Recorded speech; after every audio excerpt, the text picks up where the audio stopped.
Welcome to the Day of Attention and Transformer. My name is He He, and I'm currently an assistant professor of computer science at New York University. My research is mainly focused on natural language processing, so I'm really excited to talk about attention and transformer today. Okay, yesterday you went through recurrent neural networks, which allows us to encode sequence data. The advantage of RNNs is that the recurrence mechanism can handle long-range dependencies among different parts in a sequence, which is really nice for text data. So it was quite popular in NLP for a while. The downside, however, is that the architecture is not very efficient.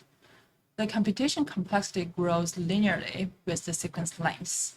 And because of the sequential nature, it cannot be parallelized on modern GPUs. In addition, the recurrence also causes optimization problems, such as gradient vanishing and exploding. So natural questions to ask here is whether we can handle dependencies in the sequence in a more efficient way. One solution to this question is the attention mechanism, which we will talk about today. Now, before we go into details of the formal attention mechanism in neural networks, let's try to motivate it from human perception. Now, imagine that you want to read this article and get the gist of it. We wouldn't read from the beginning to the end, word by word. Instead, we would look at the title, the keywords, and spot important topic words in the abstract to get what this article will be talking about. Now, if someone asks us a question about this article, we can directly go to places that are most related to the question, then read that part in detail. Similarly, when looking at this image, we would naturally stay more time on spots of interest as opposed to scanning the pixel by pixel. Both examples shows that there are some parts in input that is more relevant to our downstream task, and that is what we want to focus on. Now, to give more examples in the context of NLP problems, let's consider machine translation, which is where attention mechanism was first invented. Here, the task is to translate a source sentence, like time flies like an arrow, to a target sentence, 光阴似箭. So now suppose we have translated the first three words,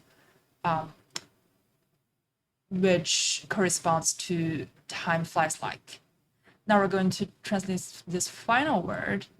We would want to attend to this phrase, an arrow, which is aligned to this last word, and then do the translation. So here, attention is trying to model the alignment between different parts of the input and the output. Now, similarly, in this question answering task, given this question, instead of reading the whole article, we would just like to attend to a few sentences that contains the answer of this question. And finally, in this image captioning example, when we're generating this phrase, the dog is lying on, we would like to focus on the dog. And we're generating the beach, we want to attend to the background.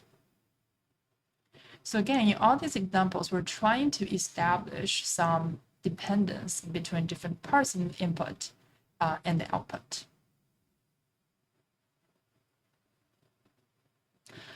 So today's lecture consists of two parts. In the first part, we will introduce the transformer architecture. The core of the transformer architecture is the attention mechanism, which captures dependencies among inputs. Now, compared to recurrent neural network, the attention mechanism in transformer is much more efficient, and we can parallelize it on GPUs. A direct result of this improved efficiency is that now we can train much larger models on huge amounts of data. And finally, this transformer architecture is quite versatile. We can use that for classification, sequence generation, so sequence labeling, almost covering all sorts of NLP tasks.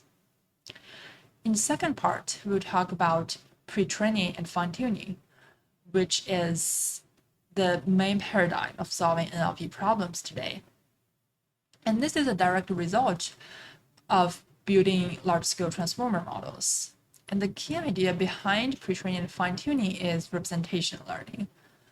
By learning a good representation on large amounts of data using unsupervised learning, we could get a good representation of the examples, which allows us to learn a model quickly on downstream tasks with very little data.